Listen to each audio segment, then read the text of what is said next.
Bourbon, Broncos, and No BS.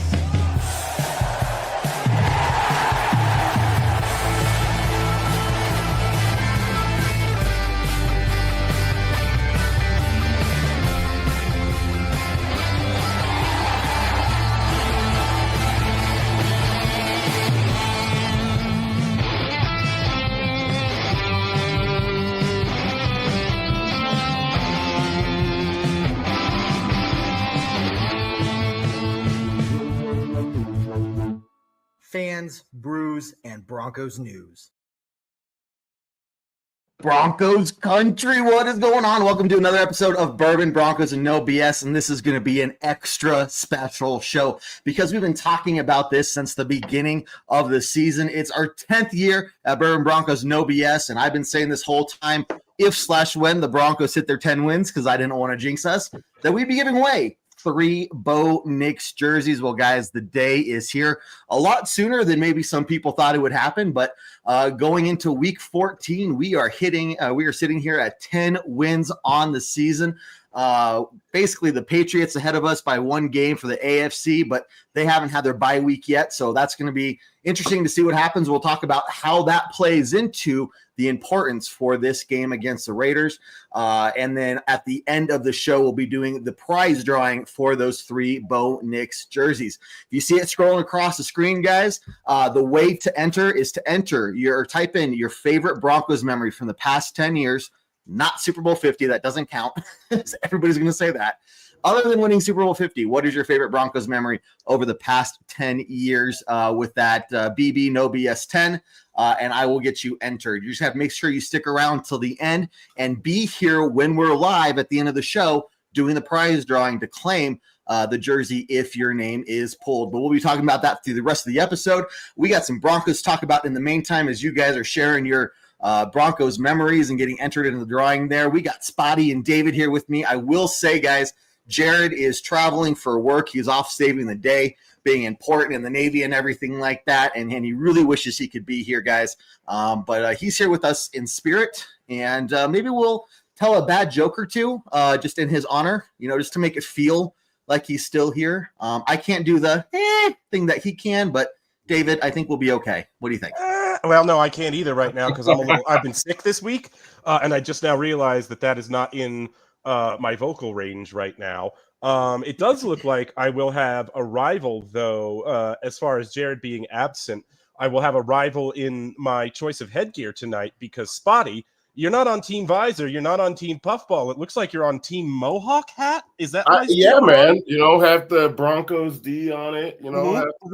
Have to show it off, especially with the first snow of the season starting to come down a little bit. So I figured it's the perfect time to break it out. Fair enough. I love it. Well, look, guys, the Broncos are apparently frauds at a 10-2 record. I don't know why that's a thing, but it doesn't matter because 10-2 is 10-2. And guys, if you look back, forget about the situation with the Chiefs last year and how they were winning all these close games. I pulled up some stats from the 2015 Broncos offense to compare. And in pretty much every category, we're doing just as good, if not a little better, than the 2015 offense. But we did not hear this kind of hate towards the Broncos during the Super Bowl 50 run. What do you think? It's fine. It's because it's luck. I believe the reason that everybody is so mad is because all of the games the Broncos have won have been luck. It's not like the Broncos prepare all week or there's a game plan and these things just happen. If luck could win games, that's exactly how every Super Bowl or playoff contender absolutely does it. It's luck. And there's nothing to it after all. No. And here's all I'll say to that, guys. I get it. You want the respect of national talking heads. You want that respect. You feel like you've earned it with a 10-2 team because you are a franchise that has been statistically one of the NFL's finest, just from a record of wins and losses in the history of the league. and you are tired of hearing it talked about like a second-class franchise, even though, record-wise, that's what they've been over the last 10 years, and you want a little bit of that respect back. And I understand it, guys. It's perfectly natural. But, man, let it go. Let it go. Don't tune it out. You don't have to turn it on. You do not have to press that play button, guys. Do yourself a favor. Sit back, relax, and enjoy it. Do what the Broncos are doing. Do you think they're listening to one time when Stephen A. Smith or Skip Bayless or Nick Wright or any of these nut jobs come on the TV and say what they have to say because they know that that's going to get them clicks? I don't even know how many of these national media heads really believe the Broncos are frauds. It's an easy talking point to jump on board right now. It's easy to be all over the Patriots. It's easy to say the Broncos are a fraud. That's what everybody's doing because that's how they get paid. Don't engage with it. This is me telling this country to rise above. Don't engage with it. 10-2 teams don't come around often, even when your team is good. You don't get a 10-2 team almost ever. Take it, enjoy it. That's all. Exactly. Brandon Perna said something that I found pretty dang hilarious. The Broncos only needed one quarter to score 33 points against the Giants. The Patriots needed a full game to do that. So if we're going to talk frauds, we can start there. But guys, again, start entering your favorite Broncos memory from the past 10 years with that BB No BS 10 in there, and I will get you entered into the prize draw. Remember, you have to be here when we're doing that live at the end of tonight's show. Guys, let's just talk about this game. Broncos versus Commanders. A lot of people saying, like, why does it seem that these teams that don't have good records are playing so well against the Broncos? And we were talking about it a little bit last night, and I think it's just proof of the fact that the Broncos have a target on their back now.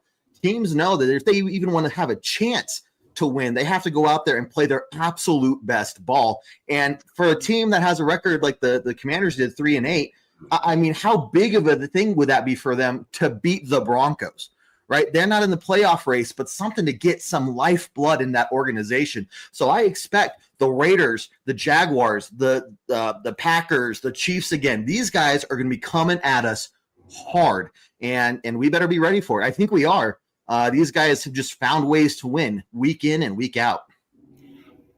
I'm going to give the Commanders a little props here because in their bye week, they prepared their offense in a way to go against the Broncos defense.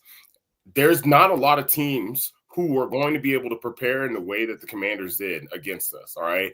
And they did it. What they did was they watched the Kansas City Chiefs tape, and they saw how Pat Mahomes was able to get down the field. I would even make the argument that they are more successful at doing it than Pat Mahomes and the speedy receivers of the Chiefs. So their game plan the whole entire time was get the ball out real quick, and they threw a lot of pick plays out there. I've watched a couple of the plays back there. They threw a lot of pick plays, and I'll make the argument that some of them they got away with. Not that it matters since the game is over, but there's not going to be a lot of teams going forward outside of the playoffs who are going to have the ability to game plan like they did, and to have Cliff Kingsbury, who is very aware of Vance Joseph. I think, David, you're the one who said, well, Vance Joseph or Cliff Kingsbury, the coin goes both ways in these kinds of situations. It absolutely does. Yeah.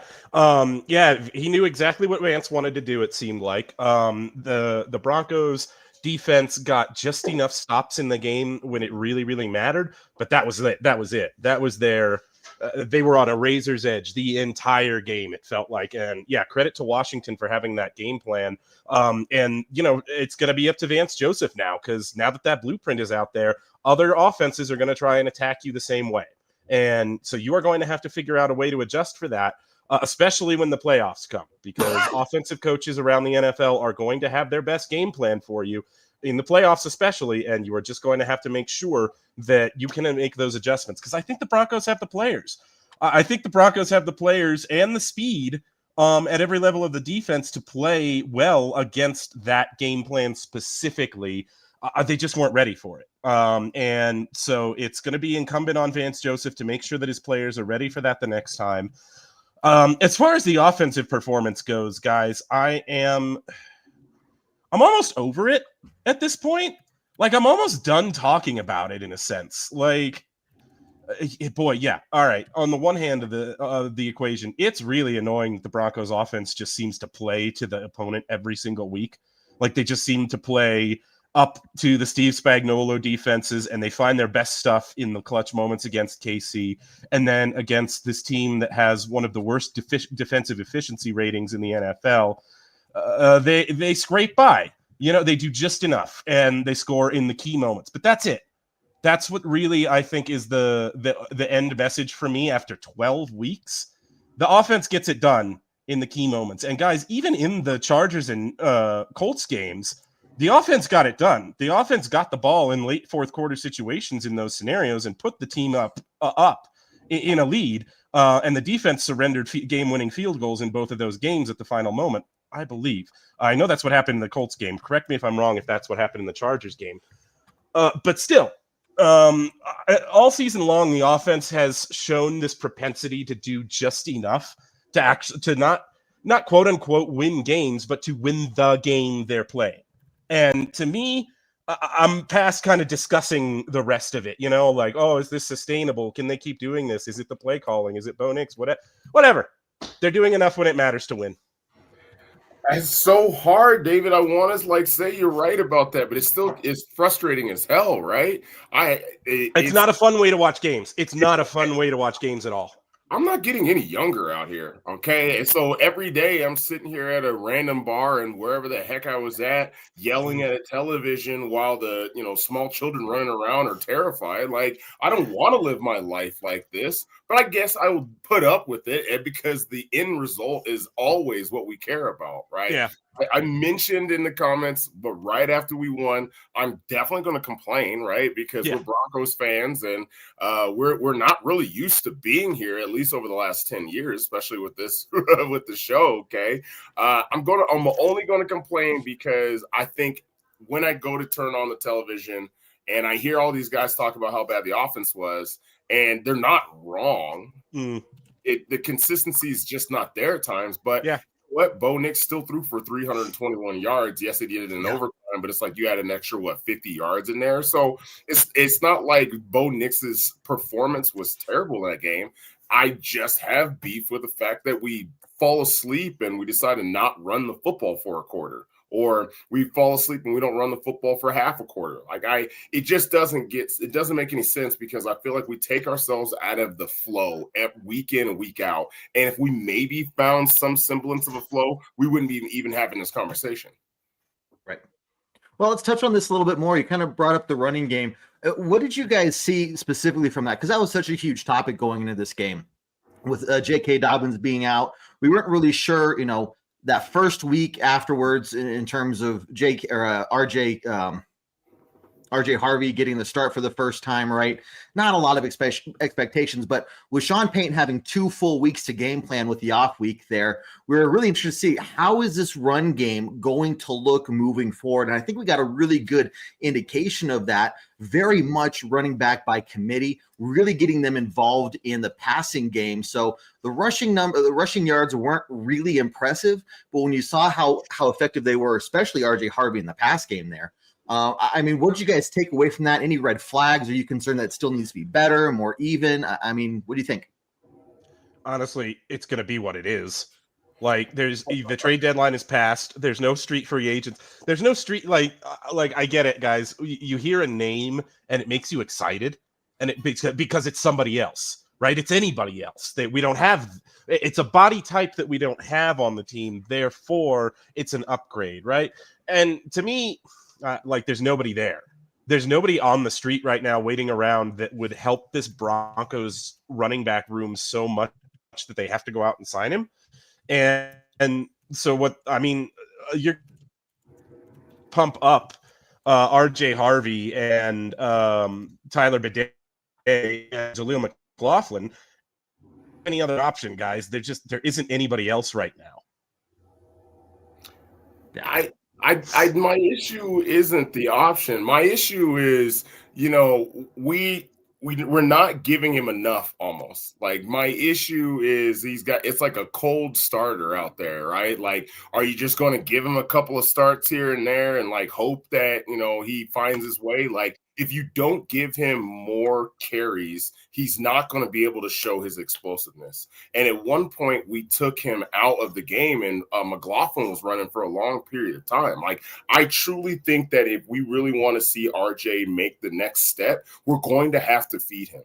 And yes, and when in this particular game, he ended up with what, 12, 13 carries?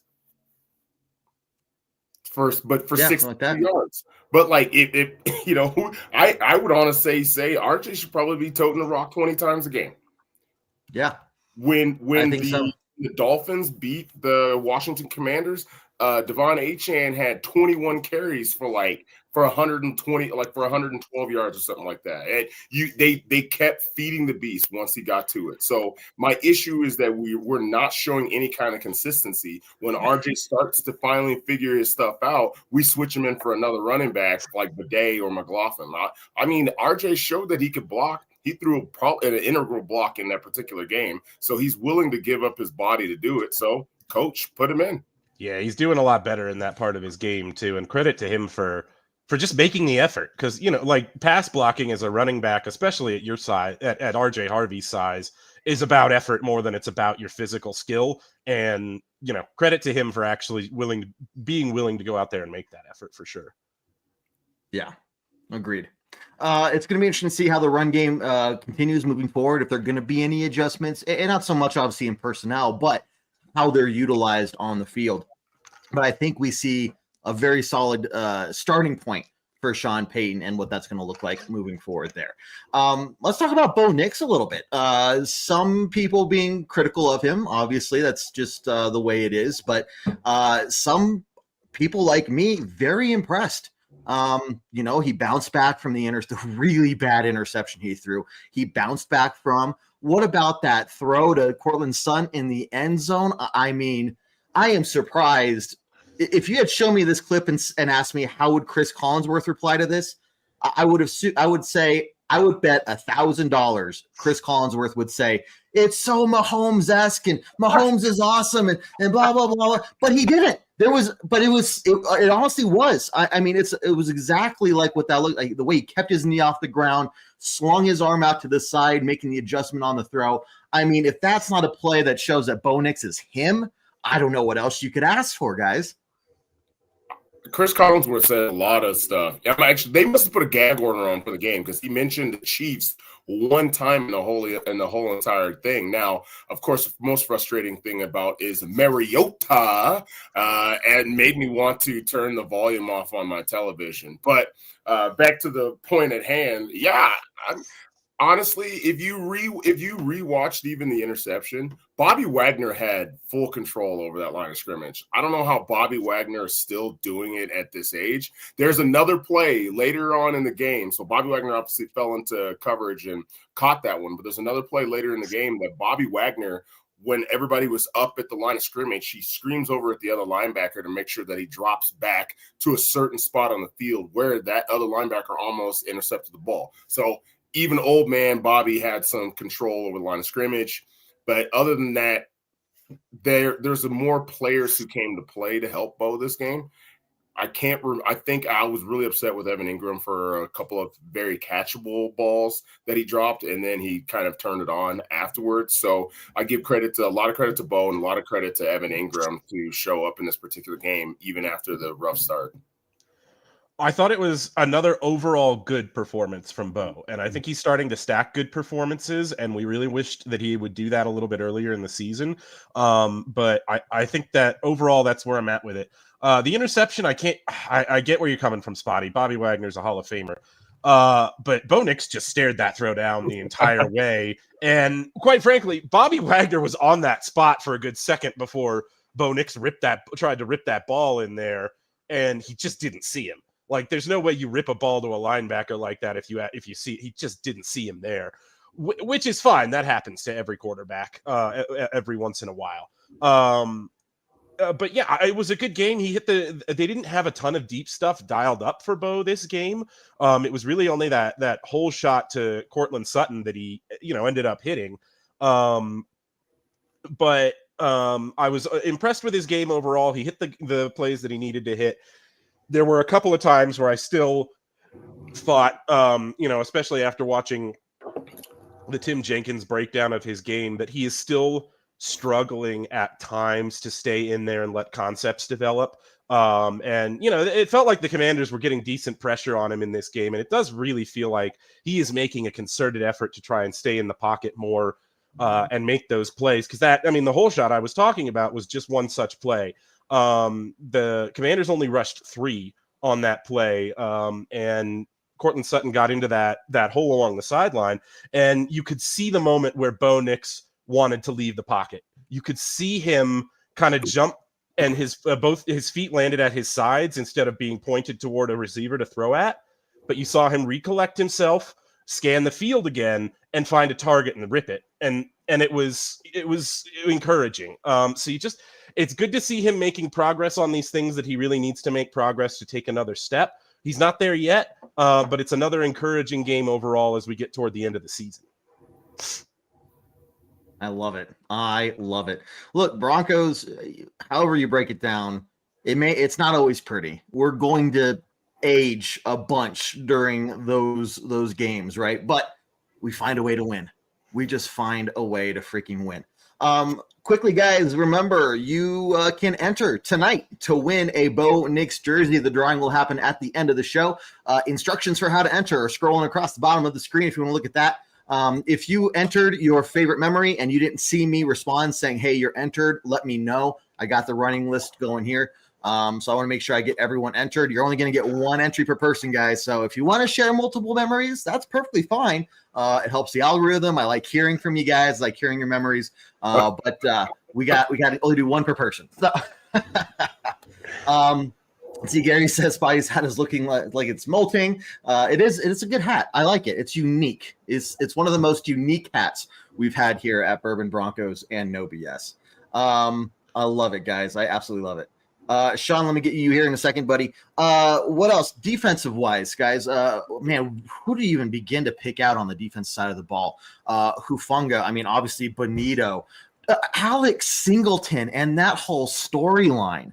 Where do you guys even begin to point out, like, this was, like, the top guy or, like, the MVP on defense for this game? It was a complete unit working together to make these things happen. Where do you guys start? Let me start because it feels like Spotty has a really good answer, and I have a really kind of a cruddy answer. So I want to go, Dave. Go. Okay. All right. I have to give it to nobody. I'm going to give it to nobody because it wasn't like. Here's the thing: to give it to somebody would be to say that one player on this defense had an outstanding game overall, and nobody did. Nobody had an outstanding game overall. I think. I want to split like a 16 or 1/11th of MVP and give it to all of them because it feels like while the defense didn't play well as a unit this game, every player made a play. Every player made a play that got them to the win. Riley Moss had 1 pass breakup on Terry McLaurin without doing an interference that was really key. Now, obviously, Nick Bonito had the bat down. Alex Singleton had that pass breakup on Zach Ertz in that seam ball. Even Jonathan Cooper drew a holding call that called back, I don't know, an 80-yard bomb or a 60-yard bomb or something. So while I don't think that, anybody really gets an MVP performance for this game, everybody gets credit for making 1 play that helped win the game. We're on the same boat, David. Yeah. My issue, I cannot give a MVP to it. And if I was going to give MVP, it'd be Bonito, but that's because he actually ended the game. Like, when the most valuable player, how about the person who won the game? Because that guy was wide open. Again, on another illegal pick play. I don't care who you are. Look at the play. It's an illegal pick play. And Denver would have been called for it. So they would have called us for it. They would have called Riley Moss for it, man. Yep. Like, hey, pretty boy Rick, man. They would have just been like, yeah, illegal pick play. Or anyways, so the biggest thing that I was very upset about when it came to our defense in this game is that we tackling was so bad. I felt like as soon as every single one of their running backs, their way was to put their foot in the ground and to spin. And then they were going for multiple yards after that. I can't imagine. This had to be one of the worst rushing defenses that we've put out there in a while. I can't think of a team that's even put up. I mean, they put 100 yards up on us in the first half. So I'm actually okay if this is the one game that we show the, chips in the armor, because that Vance is going to say, okay, these are the things that went wrong. This is what that team did. Now we can make sure it doesn't happen again. The same thing happened against the Giants, right? You didn't expect the Giants to put up 30 some odd points against the Broncos defense, but later on we were all able to get it all figured out. So I don't necessarily like the performance I saw from the defense. I think that's why we were all sweating the whole entire game. But, heck, again, we win the game. Dre Greenlaw made an interception that kept him out of the end zone. Benito, bats down the ball. That keeps him from the second point conversion. Riley Moss had no PIs in the game, even though that there's a couple of big plays that Riley's going to probably be watching on Sports Center for the next couple of weeks. But hopefully that encourages him to continue to work hard every week in and week out. Yeah. We're getting close to halftime, guys, which means we're going to start moving on over to the Raiders as we are facing off against them in Vegas this week. One comment I haven't got to, I saw it mentioned a couple times earlier, so I'm sorry I missed that. Evan Ingram. Let's talk about the connection that we finally started to see between Bo Nix and Evan Ingram. And guys, I haven't seen Evan Ingram move that quickly since his preseason catch running down the field. I mean, I've watched that replay 4 or 5 times today. The fact he had 2 players 2 or 3 yards out in front of him, and he was still able to squeeze between them and rush down the field like he did. I mean, this is a connection that we have been dying to see all season. Do you guys feel it's something that we're finally building off of, or just kind of who we're playing that week? I mean, what do you guys think? Next up man mentality. I feel like the Broncos offense is next man up. Pat Bryant, there's some games that Pat Bryant was doing well, and then Pat Bryant was getting a lot of looks in this game. I didn't realize Franklin was even on the field in this particular game. And then, of course, Cortland was doing Cortland things. But almost every other game, it's somebody else. It's somebody different. It'd be great to have that one superstar where you're like, yes, he's going to be JSN. He's going to go for 70-plus yards. It would be kind of cool, but the way that the Broncos is doing it, you can't really game plan for one singular person. You have to expect that there is going to be mismatches, and the Broncos are going for those mismatches. And that's it. It's one thing for Sean Payton to know on paper how he wants to deploy this player, and he's a mismatch, right? And it's another thing for the players to actually get on the field and execute that play.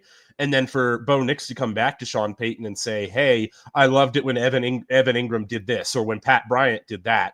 Or, hey, I know the concept of the play is this, but I'm seeing this, and this, and I'm not able to get there. And so it's really good that see Bo Nix building chemistry specifically with these players, because now you get those advantages. Now you get to say, oh, well, this is what the concept says, so this is what I know Pat's going to do, but if he sees this, I also know that Pat's going to do this, so I'm going to expect him to be here. And that's really, I think, the difference that you're seeing now is that Bo is starting to get on that same page a little bit with Evan Ingram and with Pat Bryant, and it's really going to turn into a little bit more of a situation on offense where there are playmakers everywhere, where you can see where the offense is actually scheming up these man-on-man advantages and hitting them because the players are able to execute it on the field the way coach is drawing it up. Yeah. Look, guys, there's a lot to break down. If you want to hear more of what we got to say, you can check out last night's episode of the post-game podcast and hear that for yourselves. There's a lot of good. Obviously, a lot of things needed to be cleaned up, but coming off the bye week on a road game, prime time, I mean, there was a lot there. So Broncos did a good job holding their own once again, coming away with yet another win. Although it was close, it doesn't matter. Whoever has more points on the board at the end of the day is all that matters.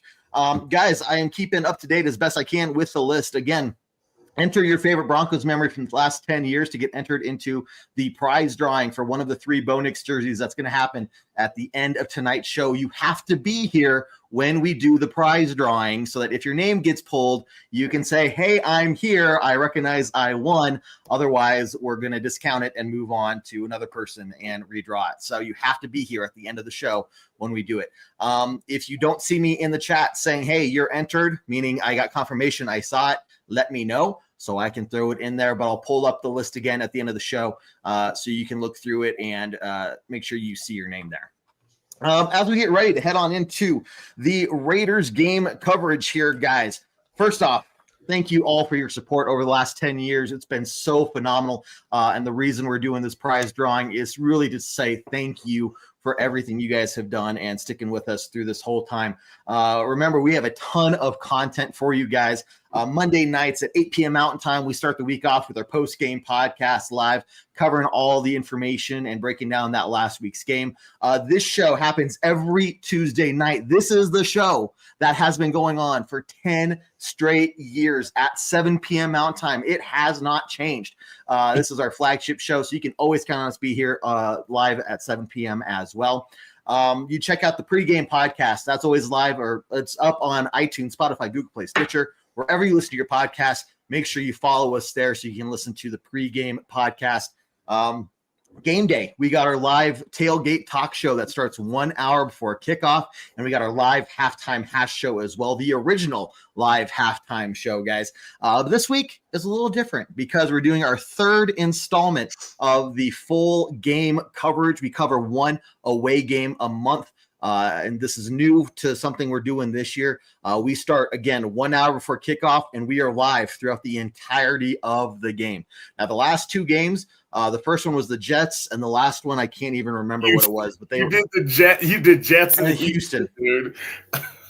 I figured the Jets one would be really fun. You know, we could be kicking back and relaxing by the 3rd quarter. That was wrong. I thought maybe with the Texans, I was like, yeah, it'd be an entertaining game, maybe a little close, but we'd still be comfortable, right? No. So I'm hoping maybe this is the game we can just relax and I'm not being driven to drink by the 3rd quarter because of the stress. However, we will be live during the entirety of the game this Sunday, so make sure you tune in 1 hour before kickoff as we watch our guys beat the Raiders for the 2nd time this year. Make sure you like, follow, and subscribe, and make sure you head on over to broncosandbourbon.com. You can check out the homepage there has all of the latest episodes, shorts that we put on YouTube, the podcast episodes, these live shows, one-stop shop for all of our content there. Also has an article section you guys can read. Adam is doing a ton of great work writing some articles. I'm creating content for you guys there as well. It is free to sign up.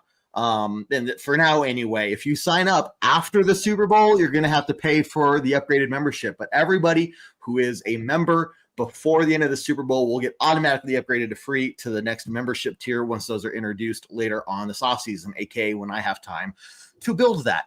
But for now, it's not there, so we're just offering it free to everybody. So get in on the ground floor of that right now. So thank you guys for watching so far. We are about 20 minutes or so away from this prize drawing, giving away 3 Bo Nix jerseys to celebrate the 10th win in our 10th season. So keep entering your score or your favorite Broncos memories from the past 10 years.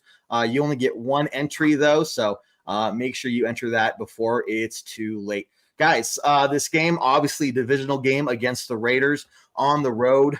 We know that the Raiders tend to play us well, no matter how well or badly they're doing in general. They always show up to play against the Broncos. This year, no exception. Broncos have a target on the back. We're 9-game win streak, 10-game win season so far. And they're going to try to spoil that for us as best as they can. Now, when it comes to the vying for the number 1 spot in the AFC, there is some additional importance in this game because the common opponent tiebreaker would come down to the Raiders because the Patriots have also played them, and that's the one common opponent between the Broncos and Patriots this year. But they lost. Yes, the Patriots lost. Now, I did see this question earlier. Maybe you guys can help me understand, too, because I didn't have a good answer. Broncos play the Raiders twice. We've already beat them. Don't ask. I don't know. Okay, so this is a question. I can Maybe already see somebody where in you're the- going, and maybe I don't somebody in know. the comments knows. But look, the Broncos playing twice. We won once, so I don't know why it would matter if we lost, because we'd have a 50% win rate against the Raiders, and the Patriots have a 0% win rate. Either way, I'm being told by the national sports media that the Broncos need a win in order to have that tiebreaker against the Patriots if we needed it. So a kind of important game other than just it being divisional. So David, start with you, man. What is your take on how you're feeling going into this game? What are some of the things you're looking for, storylines you're following, anything like that? Well, I am just excited to be getting the Raiders on a full week. And Ken is correct that it goes to conference games first, but the Broncos and the Patriots currently have the same conference record, which is why it would then go to common opponents. Ken, that's how that one works. Yeah, I am glad to not be getting the Raiders on a short week.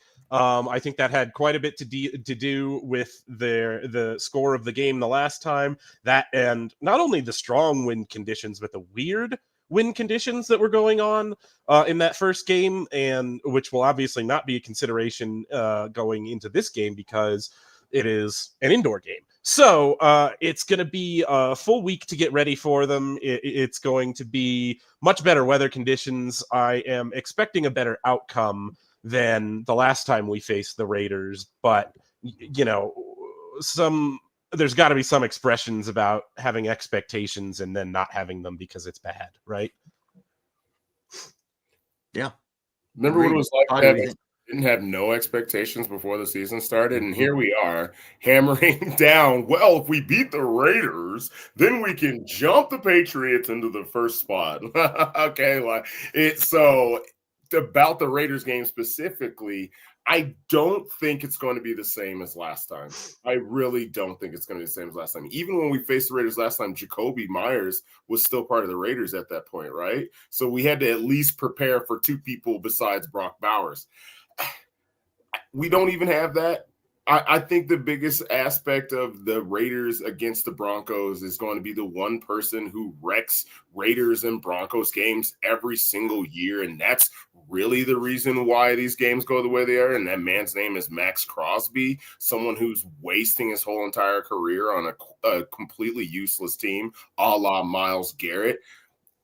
I do believe the plan is going to be a lot better this time. It's not a short week. We're going to be a lot healthier. We're in our groove a little more on defense. I mean, Greenlaw was just working his way in, and I actually do believe that Greenlaw and his play has increased week over week, so that it will also be a factor.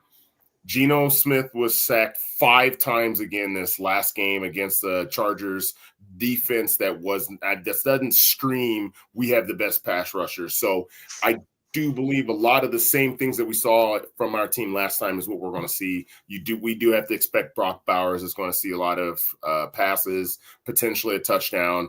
I'm going to shrug those off. We have the capability of beating this team. We just have to do what we do and not allow them to dictate the game. Yeah. Yep. Interesting pickup this week, guys. Wanted to get your take on it. Elijah Moore was signed to the Broncos today, to the practice squad. If you remember that name, he was on the Browns last year when we had that shootout against them, and if you remember, we won that game too. Which again, congrats to Bo Nix to being the first of his draft class to hit 20 wins, which is freaking phenomenal. But do you guys think, I was kind of wondering, like, why would they do this? We didn't hear about any injuries in the wide receiver room or anything like that. The only thing I could really reach back to was the recent re-signing of little Jordan Humphreys. Do you think that this was maybe a replacement for him? Maybe have we not seen enough from him, or is this just kind of a depth piece move? Somebody who was out there we liked. What do you guys think? Special teams gives us options on the kickoff returns. We haven't been very dynamic at the dynamic kickoff return. I believe that Elijah would. Well, they always kick it away from Mims. And then whoever's on the other side, we can't put RJ back there anymore, and we're going to put Tyler Bidet. Yeah, he showed some chops in that earlier in the year, but I don't believe that that's been beneficial for us. I actually think that when it comes to all of our special teams, that might be the worst part of all of our special teams is kickoffs, and every other team is taking advantage of this and that in some way. So I could see Elijah Moore being out there, but of course that would also mean that we'd have to drop somebody off of the roster to make it happen. So it wouldn't be a surprise if we don't even see Elijah Moore whatsoever. I mean, that's my thing. I'll take it one step further. I would be surprised if we saw Elijah Moore at all. I don't see a reason to. There's no way the coaching staff signed him to be active over one of the receivers who plays on Sundays now. That's just not. That's not a thing. They released 𝐁𝐫𝐳𝐬, I believe. I don't know if that. I know his last name is Rowan. From the practice squad to make room for Elijah Moore, who was also a wide receiver. Literally, all this tells me is that the Broncos were looking for wide receiver depth on their practice squad that had more experience than what they had. That's it. Maybe they think, they saw something in the tape of how Elijah Moore played against the Broncos, and I think he had over 100 receiving yards in that game. Who didn't in that game against the Broncos last year? And said, yeah, maybe there's some upside there that we can talk about in the offseason or something like that. But anybody who's expecting to see Elijah Moore active on game days between now and the end of the season, barring an injury to the wide receiver room, is going to be disappointed. Yeah, that's fair. That's fair. So we'll wait and see how that all pans out. Obviously, it's just speculation's point as to why they made the move. But I think those things you guys are talking about, more depth pieces than anything, people with experience, kind of is just the bigger picture there. What are we seeing? Look, we know the Raiders are out of the playoffs. I'm hearing from Ken, it sounds like a ton of fans from Arizona are planning on driving out, expecting to see a bunch of orange out there, which is going to be phenomenal. Any other things that you're seeing from, we got to worry about Max Crosby. I don't know about the Raiders and how they're doing running back wise, but if you're them and you know that you've already lost to the Broncos once this year, but you're looking to spoil our fun, what do you guys like? How would you game plan that? Like, what are some things that maybe you'd be thinking like, this is something we need to try against the Broncos and see if it works? I expect them to kind of duplicate what the Commanders try to do with very quick passes, negating our pass rush. We had the lowest pass rush percentage since the Miami game in 2023. And it's not saying that the pass rush was bad. It's just they negated it with those quick passes. So, what are you trying to do if you're the Raiders to say, this is what we're going to do to try and overcome the Broncos? They don't have the personnel for that. They're going to try. They've got Brock Bowers. They're going to feed Brock Bowers as much as they can and see if he can get yards after the catch. And go, they may try to do the same game plan. Like Spotty said, I don't think they have the same personnel to do it. There's no Terry McLaurin on that team or Deebo Samuel. That's the biggest. Deebo's in their slot for the Commanders. You know how many teams got a 225, 230-pound wide receiver in their freaking slot? Yeah. And it's and so we'll just have to see. We're hopefully the defense is more prepared for it than they were against Washington. Again, I think it's going to be a way that we see teams try to attack the Broncos more often as we get towards the end of the season and the playoffs. We're just going to have to see how the defense adjusts. Yeah, I agree.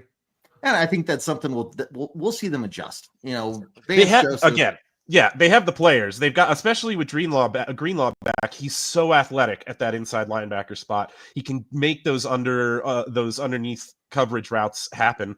As long as the opposing team isn't getting away with just blatant picks, the way that the Commanders were. We'll see. I think they have the personnel to do it. They've just got to be able to scheme it up. For sure. There's just not a lot. Who's even calling plays for them right now? It was the departure of Chip Kelly. Yeah. It's obviously not. And whoever called plays for them last week at least got 14 points on the Chargers defense. They were in the game. We know how division rivalries go. They were in the game and up until I think later in the third, and that's when the Chargers really ran away with it. Let's say run away with it before Herbert got hurt. So be prepared for a first half that's maybe similar to the way the Commanders' first half was. Maybe the Broncos are 13, to 0 at that point. We have to have that expectation because they're going to throw everything but the kitchen sink at us as early and often. Now, I know, David, you said that they could do what the Commanders did. I just don't see it. If the Raiders wanted to do what the Commanders did, they'd already be doing that through this season. I mean, Geno Smith is probably on track for 40 sacks this year. If he took 5 against the Chargers in this last game, and he took 10. 9? Wasn't it 9? It might have been 9. I think we were damn near close to being 10 sacked him 9 times, yeah. So the quick passing game would have fixed that already for the Raiders if they had that capability. And Marcus Mariota is also a perfect person to run that offense that we saw against Commanders, because when that quick pass wasn't there, he then had the ability to run.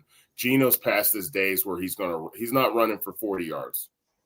No, exactly not. This is a game that the Broncos should be able to handle fairly well, as long as they minimize the mistakes. I like to see Bo not throwing any interceptions. Hold on to the football. But it is a situation where, if you start racking up the penalties, if you start turning over the ball a couple times and start giving the Raiders some life, you let them come down to the fourth quarter. Like, you just don't want to see that happen, right? Because then it becomes anybody's game when it shouldn't be.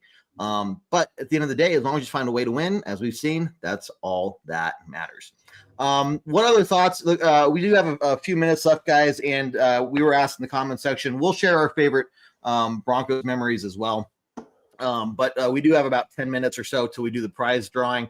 Remember, enter your favorite Broncos memory from the past 10 years to get entered into this. But we have a pretty good list of 25 people so far. So, hey, that's a pretty good chance to win a Bo Nix jersey. So, but what other thoughts do you guys have going into this game? Obviously, a lot of just things going on. Broncos trying to tie up that number one AFC West, or that AFC spot. We're looking a lot better for the AFC West in general. The Chiefs just don't stand a chance to win that. The Chargers getting pretty banged up. They're only 2 games behind us, though, so you could say there's a lot of football to be left to be played. But what are you looking for the Broncos down the stretch here to get ready for the playoffs? Getting healthy. I just highlighted the Jonah Ellis comment, and we're not sure if Jonah Ellis is going to play this week. I'm also not mad from what I've seen from Q Robinson in his backup role. Considering that the guys are a rookie and he's not getting a whole lot of minutes out there or a lot of snaps, and he's putting up the things that he is putting up right now, I'm very encouraged for his development later on. Obviously, if Jonah comes back, Jonah's a much better player. And Pat was not healthy in this game. I know he was out there, but he was not able to be the physical self that he normally is. What makes Pat so dominant is the fact that he can get those long arms out on those wide receivers early on in their routes, and then that's how he sticks with them. You could tell that he wasn't able to do that. He's trying to rely on his back pedal instead of getting physical with them. So if we can use these next couple of weeks to get healthy, that's really what's going to make this Broncos team difficult to play against. It's just about whether or not Bo Nix can continue to make these strides with his playmakers, to me. Whether or not he can make those on the field connections with guys other than Courtland Sutton and Troy Franklin. I think he can. I think he has been. I think he's showing us that he can. And you've just got to keep seeing it. Because if this offense isn't limited, or even as limited as it has been at points during the season, this team can make a ton of noise in the postseason. You've just got to be able to go out there and show a different gear when, fuck it, Courtland Sutton's down there somewhere, isn't working.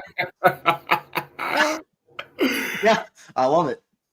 And that's the guy you want. Like, if you're going to go for any, 50-50 balls, like that's the guy you want going from, because 57% of the time he's going to win that battle.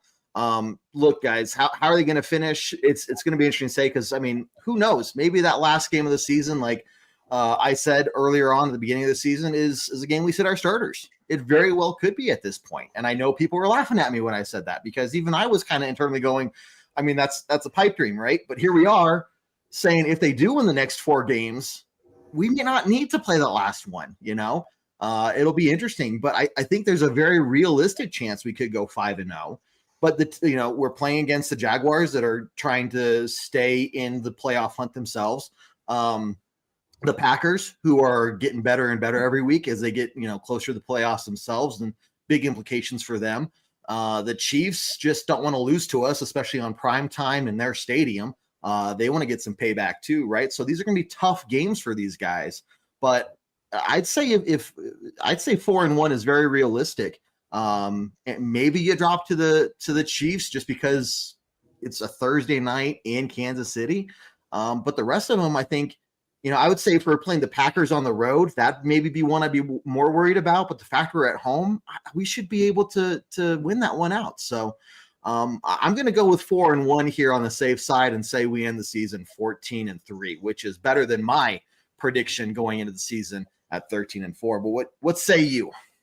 Shameless plug time, because Adam also wrote about this. He collected all the information from all of us and what we thought on our website, broncosandbourbon.com. So make sure to check out some of that information.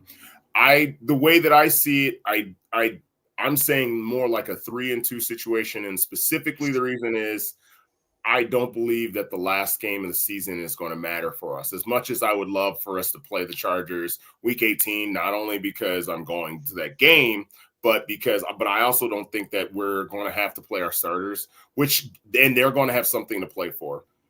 If the Chiefs are going to play the way that they're going to play, and if Herbert is hurting anyway, they're probably going to drop games where they don't normally want to. So they're going to have something to play for, and we're not going to. And I think we're going to drop either one of the Jags or to either the Jags or to the Packers. Not sure which one it is. So that's where my 3-2 is coming from. I like it. I'm with you guys. Just to be a little bit different, I'll say 4-1. But I do see, if they lose a game, and I hope they don't. I hope they go 5-0 down the stretch. But if they do lose a game, you at least hope it's against the Packers, and it's only because it's the only non-conference opponent they've got left.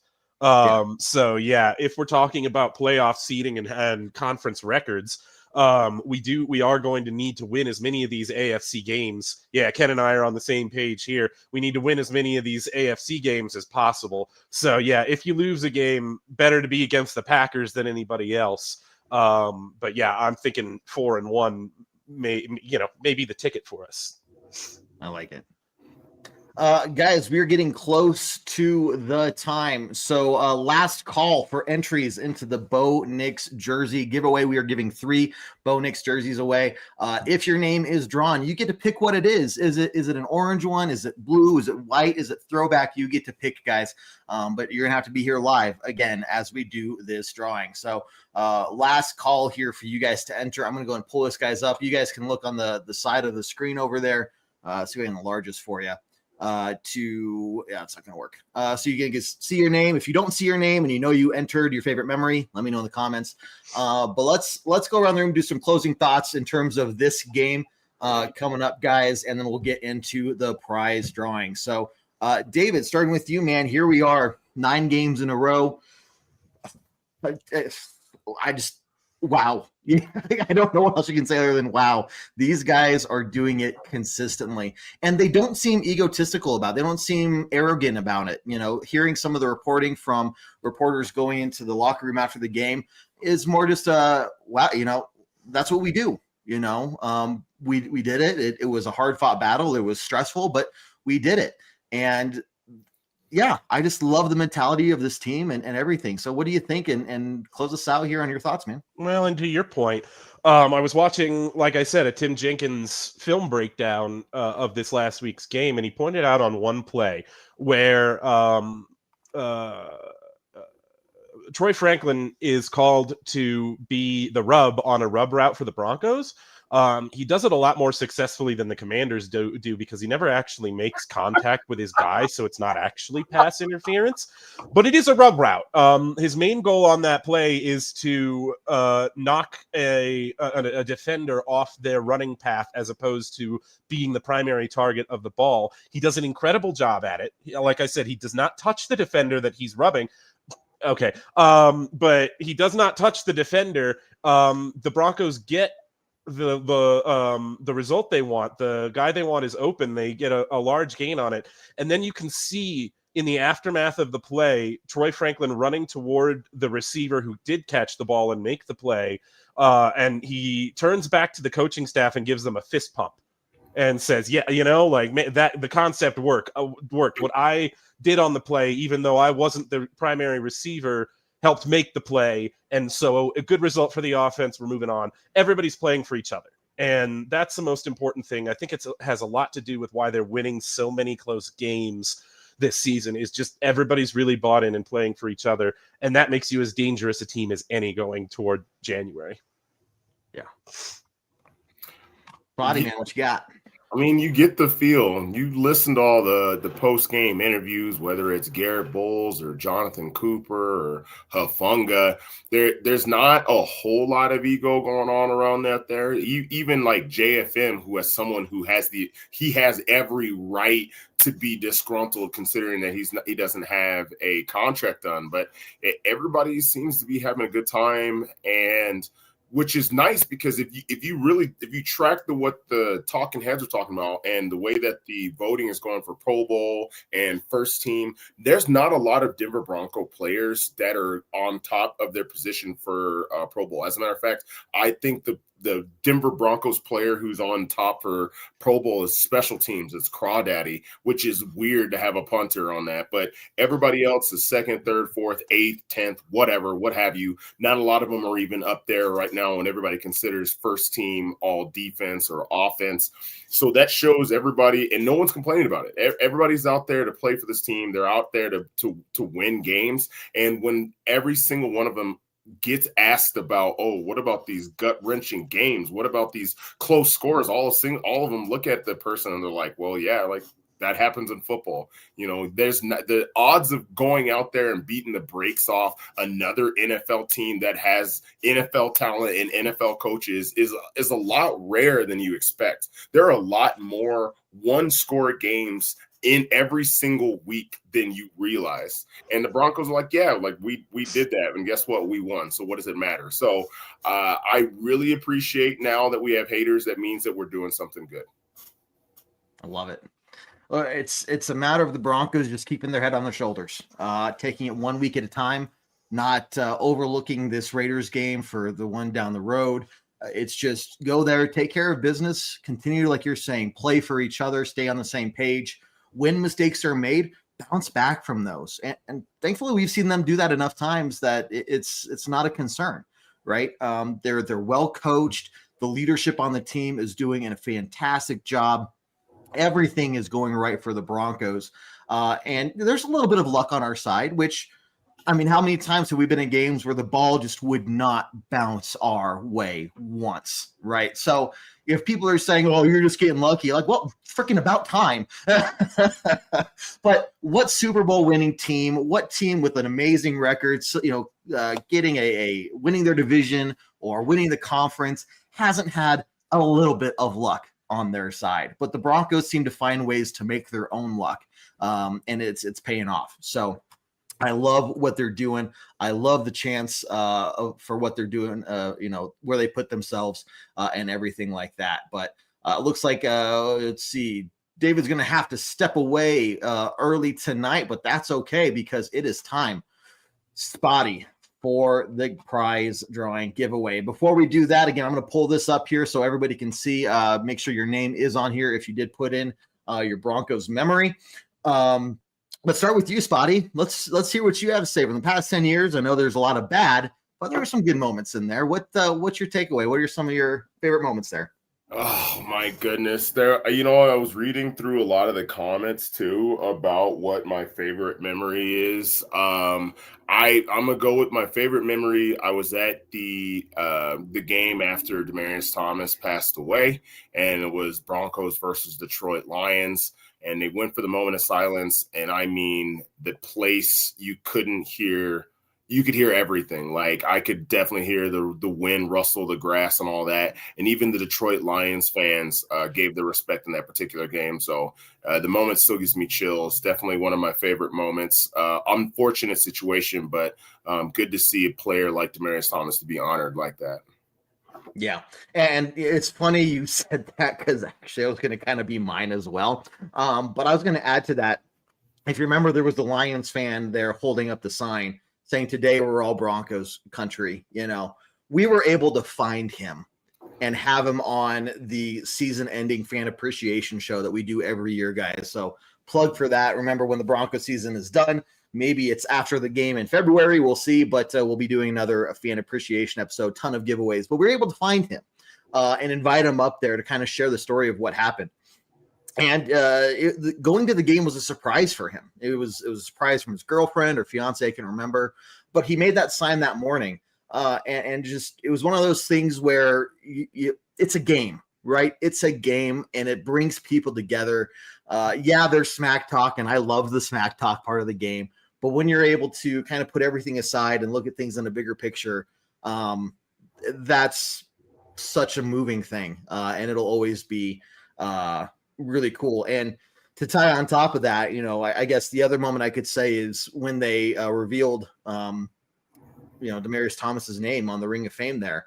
I didn't know when I was buying my seat that I would literally be like one row behind where they were pulling that banner up from. So I guess if they ever show video clips of them revealing that sign, I'm going to be in every one of those shots. So. Stupid ass friend in the back. Exactly. So look, it's been a rough 10 years, guys, but you guys have stuck by us this whole time.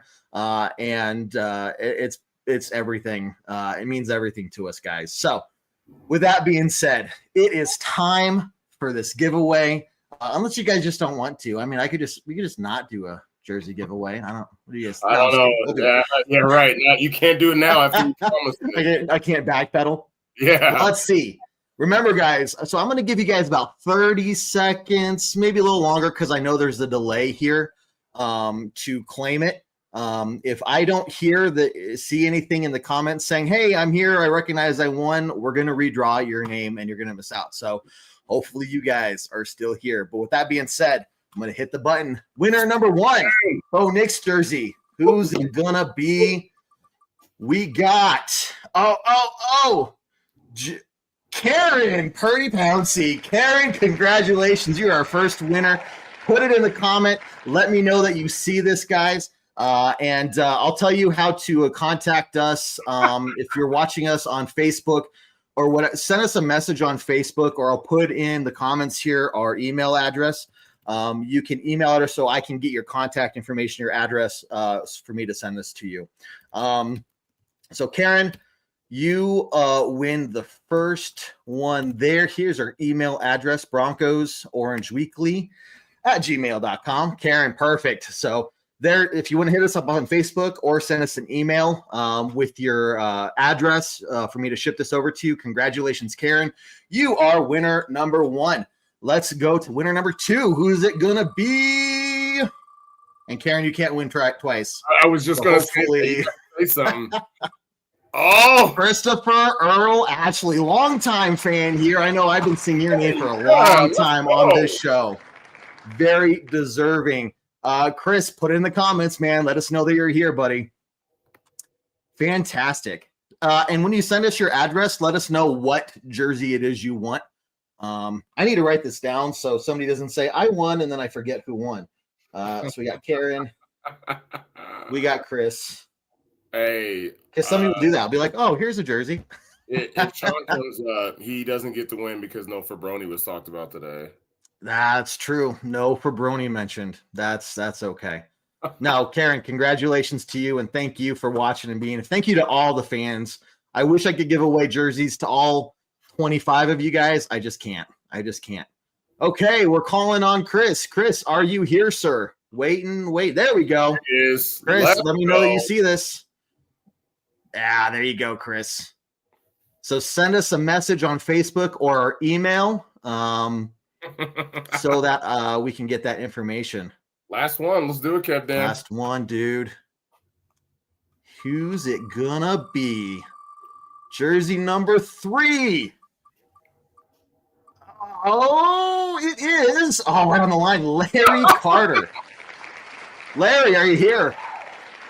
Haven't seen any of the comments in a little bit. Are you still around, Mr. Larry? Let's see if he is. I mean, Bueller.